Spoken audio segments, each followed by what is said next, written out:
Berjumpa lagi dengan saya Eti Purwaningsih, calon guru penggerak angkatan 7 dari SD Negeri Soko 4, Kecamatan Miri, Kabupaten Sragen.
Assalamualaikum, bagaimana kabarnya Bapak?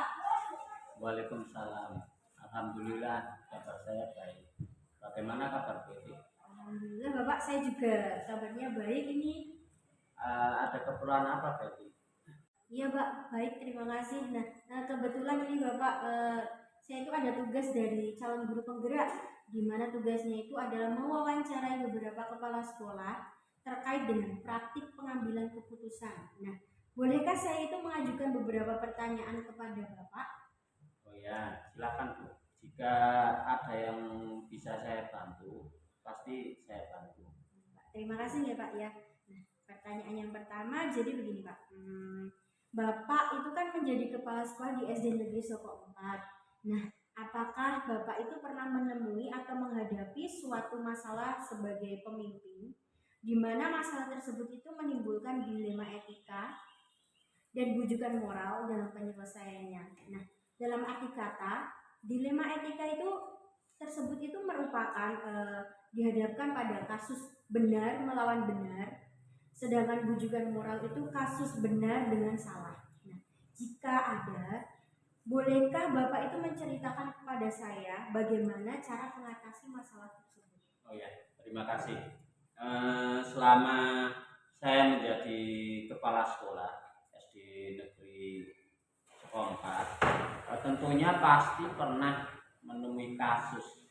Di dalam mengatasi kasus tersebut itu kami berusaha menyelesaikannya dengan cara yang pertama, mengidentifikasi masalah yang terjadi, kemudian yang kedua itu mengumpulkan fakta-fakta kejadian, yang ketiga mencari solusi dengan berbagai pertimbangan.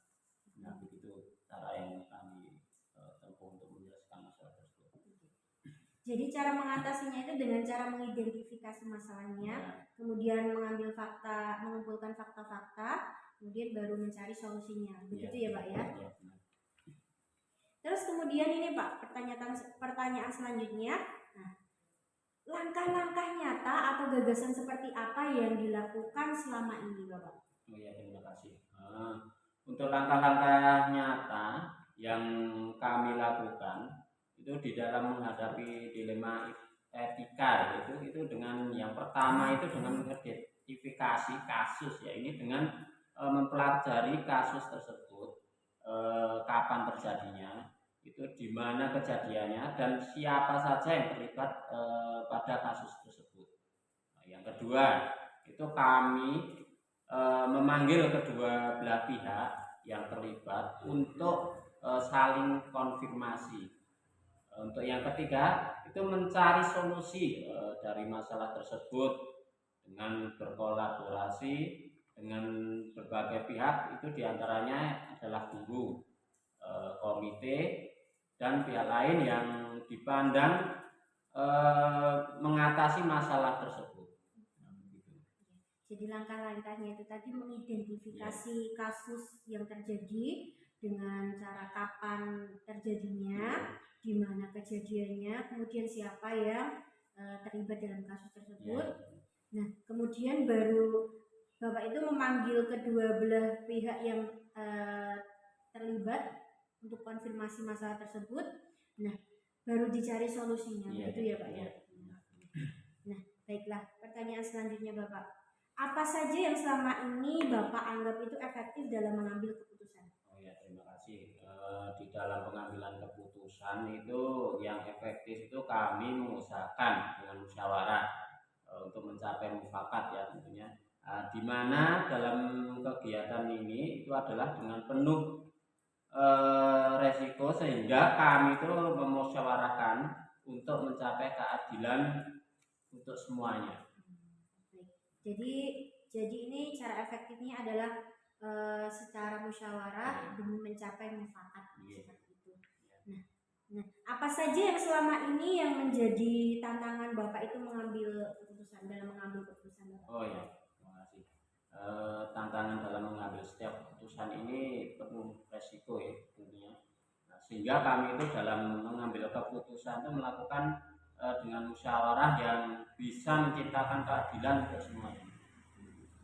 Jadi tantangannya itu adalah penuh dengan resiko, gitu ya. Nah, lanjut Bapak. Apakah selama ini Bapak itu mempunyai jadwal khusus untuk mengambil keputusan dalam menangani kasus tersebut? Oh ya, pada kasus yang terjadi itu kami tidak ada jadwal khusus untuk menangani kasus tersebut. Nah, kami itu menyelesaikan sesegera mungkin jika ada kasus yang terjadi. Nah, sehingga tidak terjadi berkepanjangan. Pada intinya itu begitu ada kasus yang terjadi langsung ditangani. Jadi tidak ada jadwal khusus. Ya, ada, ya. Jadi ketika ada kasus yang terjadi langsung ditangani. Ya. Nah, apakah ada seseorang atau faktor apa yang bisa membantu Bapak itu untuk mengambil keputusan tersebut? Oh ya, itu tentu saja ada. Nah, di dalam mengambil keputusan itu kami melakukan banyak pertimbangan dengan melibatkan guru, komite sekolah, dan juga pihak lain, pengawas sekolah, atau jika perlu berkaitan dengan pihak yang berwajib. Jadi ada ya Bapak, di antaranya itu tadi ada guru, komite, kemudian ada pengawas sekolah, terus jika diperlukan itu pihak berwajib. Iya, benar. Nah, kemudian Bapak ini dari semua diskusi yang kita laksanakan pada hari ini, menurut Bapak pembelajaran apa yang Bapak dapatkan? Oh iya, terima kasih dari diskusi ini. Tadi pembelajaran yang bisa didapatkan itu adalah bahwa pengambilan keputusan itu yang terbaik adalah melalui musyawarah. Nah, untuk mencapai mufakat sehingga segala sesuatu itu dapat terselesaikan dengan tepat dan baik demi keadilan bersama. Ya, terima kasih begitu ya Pak. Nah, baiklah Bapak, terima kasih atas diskusi pada hari ini dan juga terima kasih sudah mau meluangkan waktunya begitu Bapak. Oh ya, Bu, sama-sama. Semoga bermanfaat. Mohon doanya ya Bapak, semoga saya diberi kelancaran pada pendidikan guru penggerak yang saya ikuti ini. Ya Bu, semoga diberikan kelancaran, kemudahan dalam pendidikan guru penggerak yang Ibu ikuti, sukses selalu. Amin. Terima kasih Bapak. Assalamualaikum. Waalaikumsalam warahmatullahi wabarakatuh.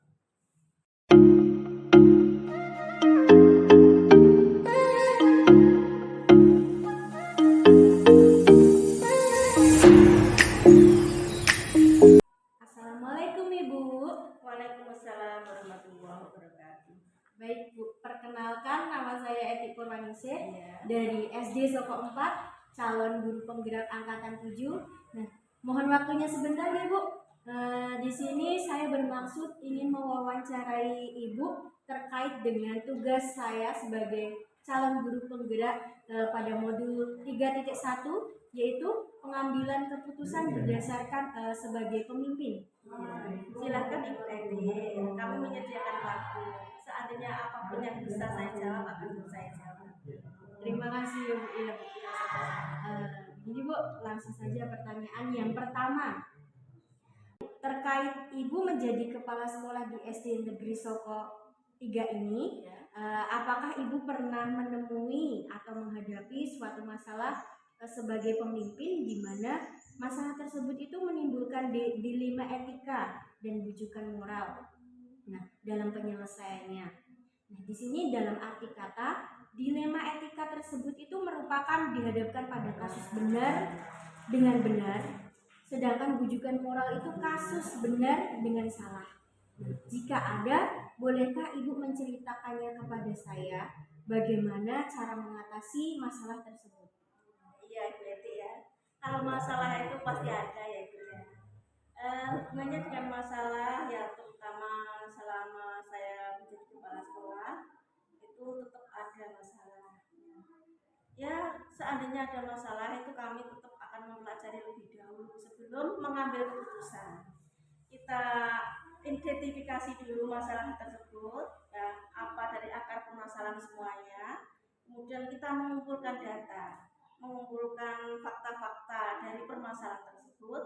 Setelah banyak informasi, banyak data, banyak yang terkait dengan permasalahan tersebut, baru kita mencari jalan keluarnya. Kita cari solusinya dengan banyak pertimbangan, dengan banyak kebijakan yang tentunya seperti apa yang sudah saya ceritakan tadi, dengan bermusyawarah dengan rekan-rekan guru maupun staf di sekolahan kami.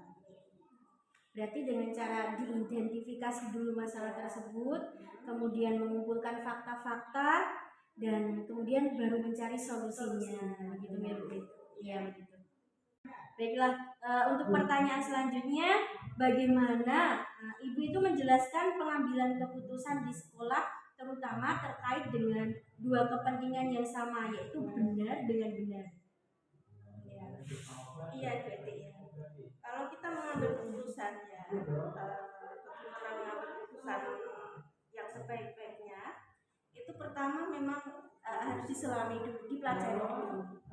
Setelah dipelajari lebih mendalam, ya kita pahami permasalahannya, kita pahami semuanya, baru masalah itu kita cari solusinya dengan cara seperti yang tadi saya sampaikan, bermusyawarah, berdiskusi, bagaimana baiknya. Kalau saya pribadi mengambil solusi sendiri itu nanti takutnya egois atau hanya mengambil memihak salah satu pihak. Tapi kalau kita bermusyawarah itu hasilnya akan lebih baik untuk semuanya. Jadi Ibu ini terlebih dahulu menyelami kasus tersebut, kemudian dipahami dulu, barulah Ibu mengambil keputusannya itu secara musyawarah. Intinya tidak mengambil sendiri, tidak mengambil jalan sendiri. Ibu, pertanyaan selanjutnya, apa saja yang selama ini Ibu anggap efektif dalam mengambil keputusan, Bu? Dalam mengambil keputusan yang paling efektif ya, bagi saya itu ya, setiap permasalahan yang diambil keputusan itu sebaiknya memang harus musyawarah. Nah, kalau sudah musyawarah, kita mengambil keputusan lah. Karena hasil musyawarah itu sudah pendapat dari beberapa pihak, maka insya Allah nanti keputusannya itu kita ambil yang terbaik untuk semuanya. Jadi dengan cara musyawarah yang paling efektif, cari solusi bersama-sama. Musyawarah mencari solusi secara bersama-sama. Baik, Bu. Kemudian apa saja yang selama ini yang menjadi tantangan Ibu dalam mengambil keputusan, Bu? Dalam mengambil keputusan ya Ibu ya. Memang tidak mudah ya Ibu ya mengambil keputusan, apalagi kalau kita itu menghadapkan dua pihak bahkan atau lebih dari dua pihak ya Ibu ya. Kalau kita mengambil keputusan itu belum tentu keputusan kita itu tidak menyakiti salah satunya, belum tentu tidak merugikan salah satunya. Dalam hati saya itu yang paling memberatkan, takutnya kalau keputusan saya itu kurang pas. Kemudian yang keduanya menjadi beban mental bagi saya seandainya keputusan yang saya ambil itu merugikan salah satu pihak bahkan mungkin kedua-duanya juga ada rugi dari keputusan yang diambil. Itu yang menjadi beban bagi saya. Berarti hatinya Hati, yang ya. berkata gitu ya. Kemudian Bu, pertanyaan selanjutnya ya.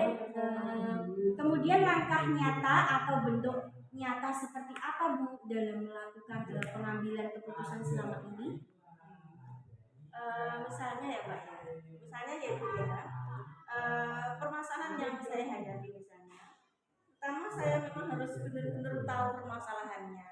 Jangan sampai saya masalah itu baru diambil dari satu sisi saja, belum tentu semuanya. Setelah dipelajari semuanya, tahu permasalahannya, baru kita, kalau misalnya ada dua pihak ya, kita memanggil dua pihak tersebut untuk saling konfirmasi supaya dua-duanya itu bisa saling komunikasi. Kalau dua belah pihak bisa komunikasi, akhirnya kita harus bagaimana harus menyelesaikan permasalahan dari kedua belah pihak tersebut, kemudian mencari penyebabnya. Setelah penyebabnya diketahui dari kedua belah pihak, kita mencari solusinya yang terbaik dari kedua belah pihak, tidak memberatkan salah satu pihak. Jadi ibaratnya supaya dua-duanya itu bisa sambung hati, keputusan bisa diambil dengan baik tanpa merugikan salah satu pihak.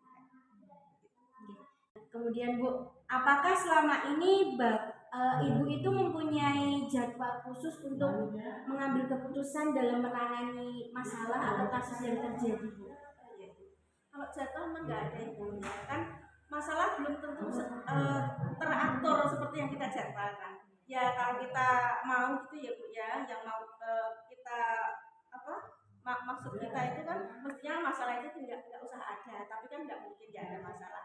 Jadi tidak terjadwal lah untuk mengambil keputusan. Hanya saja setiap ada masalah, memang secepatnya kita harus selesaikan. Kalau satu masalah tidak segera diselesaikan, nanti tersusul masalah yang lain, akhirnya nanti malah jadi kita repot sendiri. Setiap ada masalah, kita berusaha segera menyelesaikannya. Jadi tidak ada jadwal khusus, jika ada masalah langsung diselesaikan sesegera mungkin ya Bu ya. Nah, pertanyaan selanjutnya Bu, apakah ada seseorang atau faktor apa yang bisa membantu Ibu untuk mengambil keputusan Bu? Ada Ibu. Kalau dalam mengambil keputusan seperti yang saya bilang sama Ibu Eti ya, tidak semata-mata dari saya sendiri. Saya bermusyawarah dengan rekan-rekan semuanya. Kalau permasalahan itu hubungannya dengan sekolahan, saya mengadakan rapat musyawarah bersama Bapak Ibu guru dan staf penjaga ya, kalau di sini adanya. Semua kita ambil pendapat semuanya supaya bagaimana terbaiknya. Jadi musyawarah dulu bersama-sama. Jadi musyawarah secara bersama-sama, baik teman-teman guru, komite atau pihak sekolah lainnya. Nah, dari semua diskusi yang kita laksanakan pada hari ini Bu, menurut Ibu adakah pembelajaran yang dapat Ibu ambil pelajaran seperti itu? Ya ada sih ya Ibu Eti ya. Antara lain pembelajaran dari yang kita diskusikan ini ya, yang pertama bahwa memang sebagai pemimpin itu tidak mudah. Tidak hanya sekedar membutuhkan orang yang pandai saja ya Ibu Eti ya, tapi membutuhkan orang yang benar-benar selain pandai itu pengalaman, terus kemudian bisa menjadi orang tua, terus ada kebijaksanaan ya. Jadi bijaksana, terus gimana ya, kita harus tidak egois. Nah, jangan memikirkan hanya diri sendiri, tapi memikirkan semua pihak. Itulah kalau kita itu jadi pemimpin lah ya, salah satunya seperti itu. Begitu ya Bu ya. Nah, baiklah Bu, terima kasih atas diskusi pada hari ini dan juga terima kasih sudah meluangkan waktunya Bu. Sama-sama. Ya Bu, begitu. Mohon doanya ya Bu, semoga diberi kelancaran pada pendidikan guru penggerak yang saya lakukan ini. Amin ya, kami bisa berdoa itu ya, semoga mudah-mudahan semuanya lancar semuanya, banyak manfaatnya, terus banyak keberkahannya. Mudah-mudahan nanti bisa menginspirasi guru yang lain. Terima kasih Bu.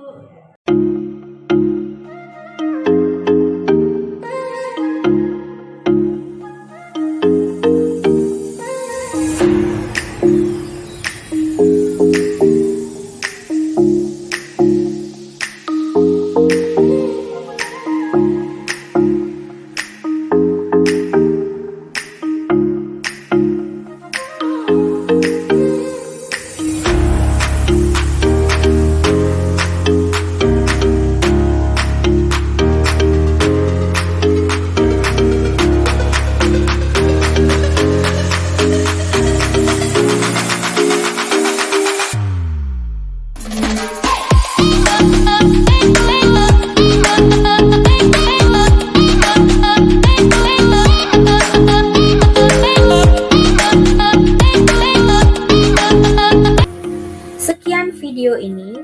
Wassalamualaikum warahmatullahi wabarakatuh. Salam guru penggerak.